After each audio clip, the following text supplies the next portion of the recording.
Hello दोस्तों, स्वागत है आपका अपने यूट्यूब चैनल शिवम खोदियान पर। आज हम हिस्ट्री के टॉप 30 क्वेश्चन को अपनी वीडियो में डिस्कशन कर रहे हैं। ये टॉप 30 क्वेश्चन आपको कभी ना कभी किसी न किसी पेपर में ज़रूर दिखाई दिए होंगे, क्योंकि हम अपनी वीडियो में वही क्वेश्चन को डिस्कशन करते हैं जो कि कभी ना कभी किसी न किसी पेपर में आए क्वेश्चन होते हैं। तो इसलिए ये हिस्ट्री के टॉप 30 क्वेश्चन आपको बहुत ही मदद करेंगे आगामी परीक्षाओं में।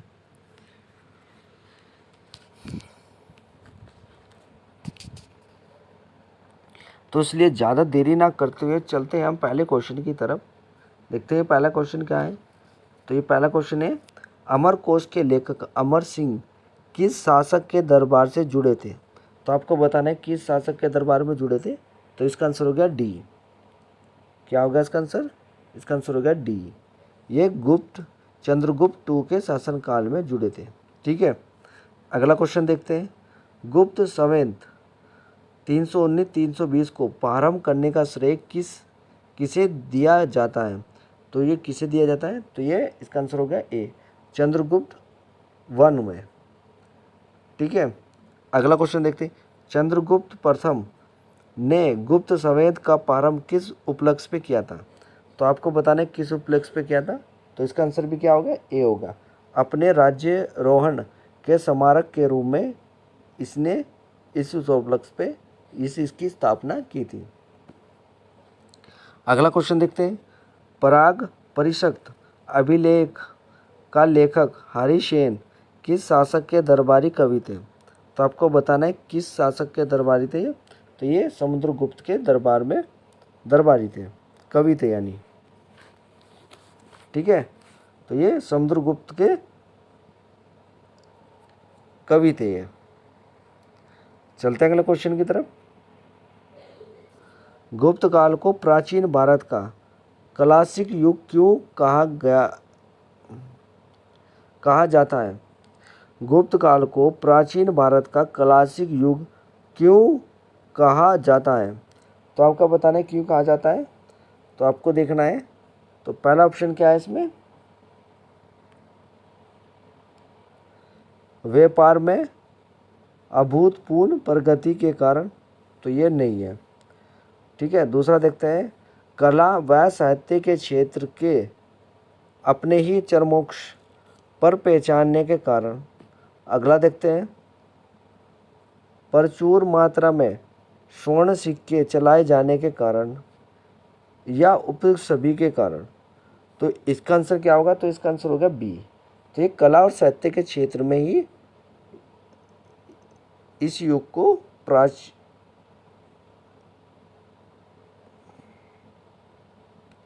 तो इसका आंसर क्या होगा? तो इसका आंसर होगा बी, कला और साहित्य के क्षेत्र के। ठीक है, अगला क्वेश्चन देखते हैं। सारनाथ के धमेक सपूत का निर्माण किस काल में हुआ था। तो आपको बताना है किस काल में हुआ था। तो ये गुप्त काल में हुआ था। ठीक है, अगला क्वेश्चन देखते हैं। गुप्त काल की सोने की मुद्रा को कहा जाता है। तो किसे कहा जाता है सोने की मुद्रा को? तो ये धीरान। धीरान इसका आंसर होगा, धीरान। ठीक है, पहले क्या बोलते हैं सोने के सिक्कों? धीरान। कुमार संभव महाकाव्य किस कवि ने लिखा। तो आपको बताना है किस कवि ने लिखा था ये। तो ये कालिदास जी ने लिखा था। तो उसका आंसर क्या होगा? डी, कालिदास जी ने लिखा था। चलते हैं अगले क्वेश्चन की तरफ। नालंदा विश्वविद्यालय की स्थापना का युग है। तो किस युग में हुआ था नालंदा विश्वविद्यालय का? तो ये गुप्त काल में। ठीक है, तो इसका आंसर क्या होगा? सी। अगला क्वेश्चन देखते हैं। गुप्त युग में भूराजस्व की दर थी। तो क्या थी भूराजस्व की दर? उपजाऊ का चौथा भाग, उपजाऊ का छठा भाग, उपजाऊ का आठवां भाग और उपजाऊ का आधा भाग। तो इसका आंसर क्या होगा? बी, तो उपजाऊ का छठा भाग। ठीक है, चलते हैं अगले क्वेश्चन की तरफ।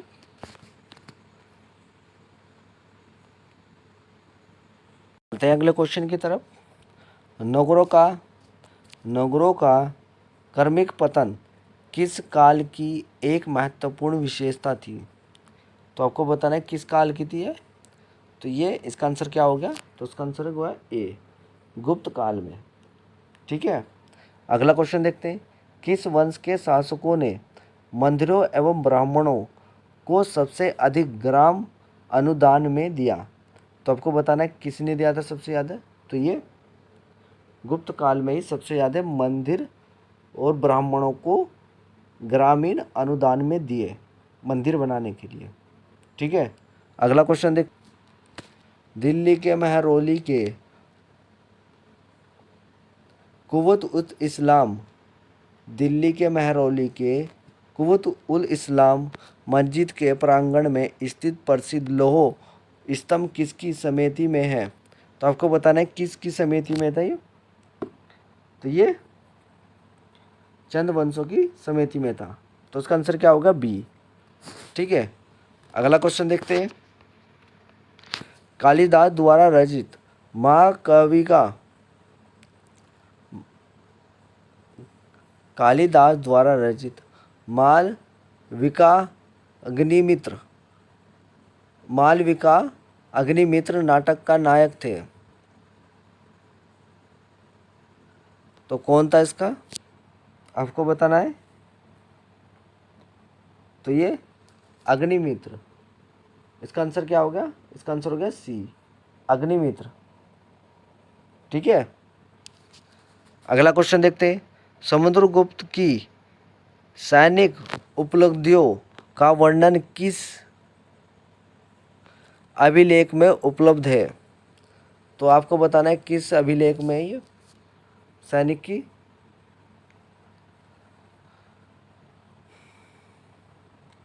तो ये इसका आंसर क्या होगा, डी, पराग के अभिलेख में। ठीक है, अगला क्वेश्चन देखते हैं। निम्न में से किस काल में स्त्रियों की पुरुषों की बराबरी थी? तो आपको बताना है किसकी में थी, तो ये गुप्त काल में। ठीक है, तो उसका आंसर क्या होगा, ए। अगला क्वेश्चन देखते हैं। कौन सा राजवंश हूणों के आक्रामक से अत्यधिक वंचित हुआ? तो कौन आता, तो उसका आंसर क्या होगा, बी, गुप्त वंश। ठीक है, अगला क्वेश्चन देखते हैं। निम्नलिखित में से कौन सा नाटक कालिदास ने नहीं लिखा था? तो कौन सा नाटक नहीं लिखा कालिदास जी ने, तो इसमें आंसर क्या हो गया, इसका आंसर हो गया डी, जानकी, जानकी हैरन, तो और सभी ये लिखे थे। ठीक है, अगला क्वेश्चन देखते हैं। अजंता गुफाओं को, अजंता गुफाओं के सारिखी जैसी गुफाएं मध्य प्रदेश में कहाँ हैं? अजंता गुफाओं के सरेखी जैसी गुफाएं मध्य प्रदेश में कहाँ स्थित है? तो आपको बताना है ये कहाँ स्थित है,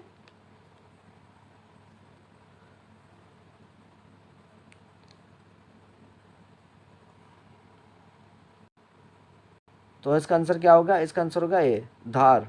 ठीक है, अगला क्वेश्चन देखते हैं।